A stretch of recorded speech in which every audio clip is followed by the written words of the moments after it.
loves. Today I am talking about when fear is a good thing. So, have you ever made a decision, made a commitment, made a big change, and then experienced the oh shit, what did I do feeling? So, let's say you left a job and took a different job, or you decided to move to a different state, or you signed up for some kind of training or education, and you're really excited about it, and you're like, oh my gosh, this feels so good, and you do it, and then you get the backlash, and you're like, oh my gosh, what did I just do? Was this the right decision? Is this a bad thing? I'm gonna fail. How could this work out the way I want it to? Here's all these scenarios why this could go wrong.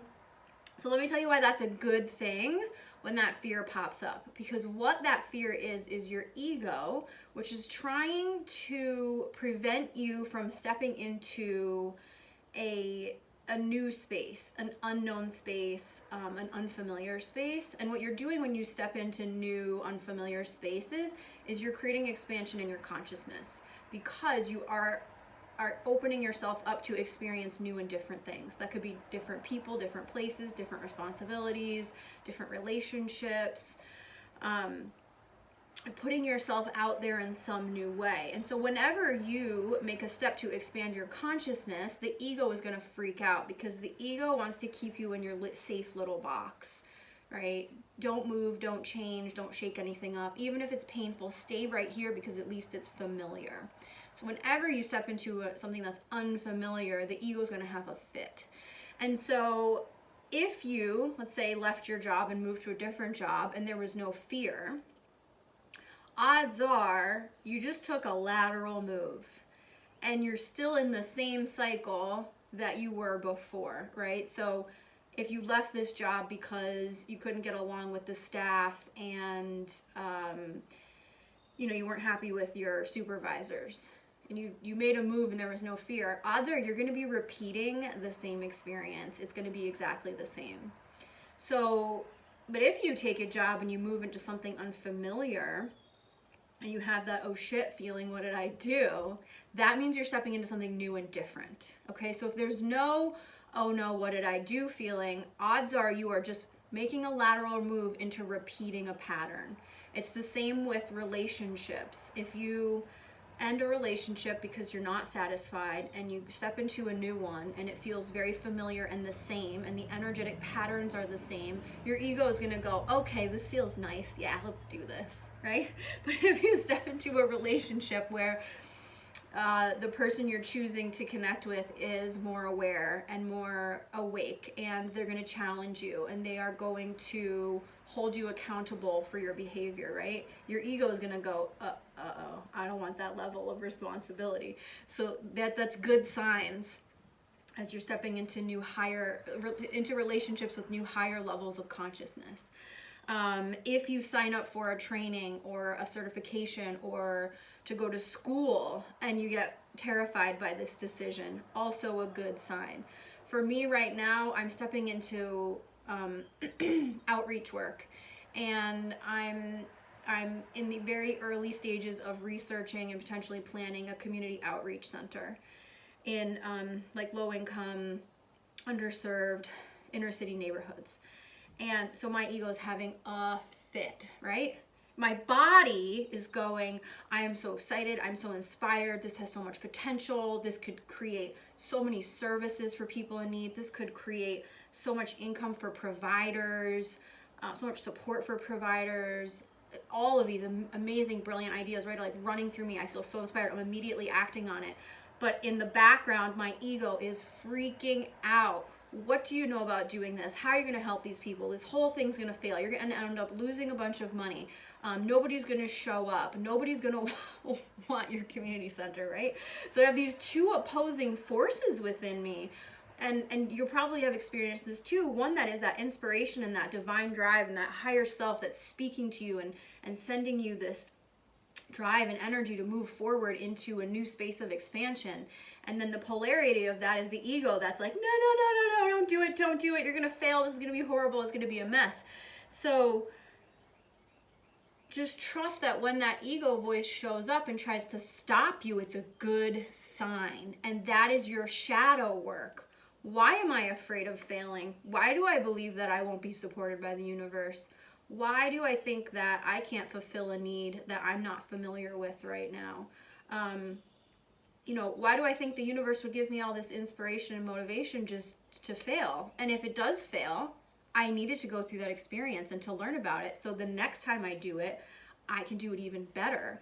And then I can support other people in creating community centers, right? So no matter what happens, if you go to that school and you drop out, if you start that relationship and it turns out not to be what you were looking for, they're all steps in the learning process. And that's the thing your ego is going to rob you of, is the idea that there is no such thing as failure. There's only experimentation. There's only learning. There's only growth. There's only expansion.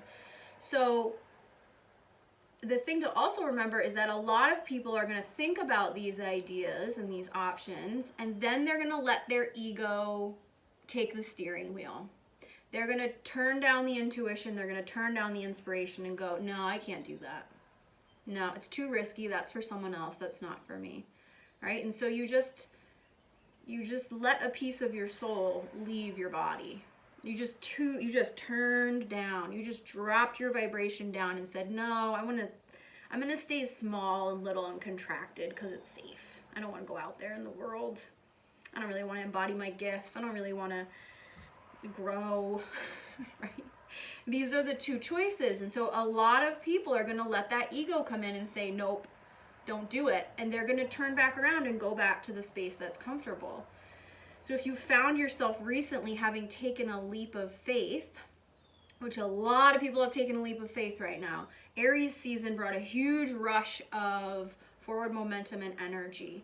And then Taurus season asked us to ground and slow down and wait and be in the shadow work. And now we're in Gemini season, where the balance of those two things, the duality, the twin energy of the Gemini, is asking us, now do both.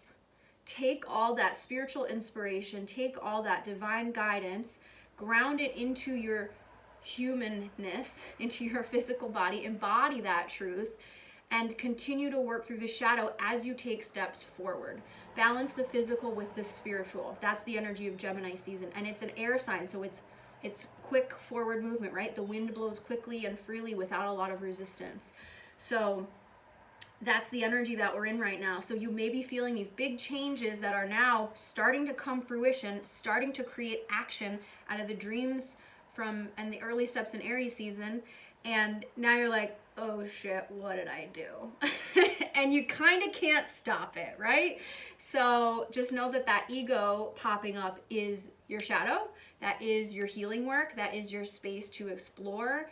And as you work through this and get better and better at recognizing the ego, you're going to feel it pop up and go, oh, that's just my ego. Thanks for letting me know that I'm stepping into a space of expansion. I'm going to choose to continue, and I'll just turn down your voice, okay? That's all you do with the ego. You just recognize that it's not you. It's not your higher self speaking to you. It is just an outdated form of self-preservation that a lot of us are outgrowing. That is the ascension journey, is transcending the ego and no longer allowing the ego to make the decisions and rule our life. We get to be led by our higher selves. We get to be led and fulfilled by divine energy. We don't have to rely on our own energy of force.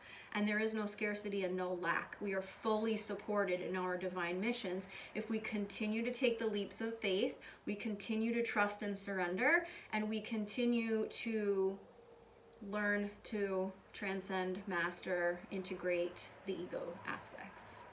So hang in there. If the ego's kicking your butt, it is a good sign. You are moving forward. You are expanding your consciousness. And drop any comments if you have questions or if you're going through an experience that this resonates for. All right, sending you guys so much love.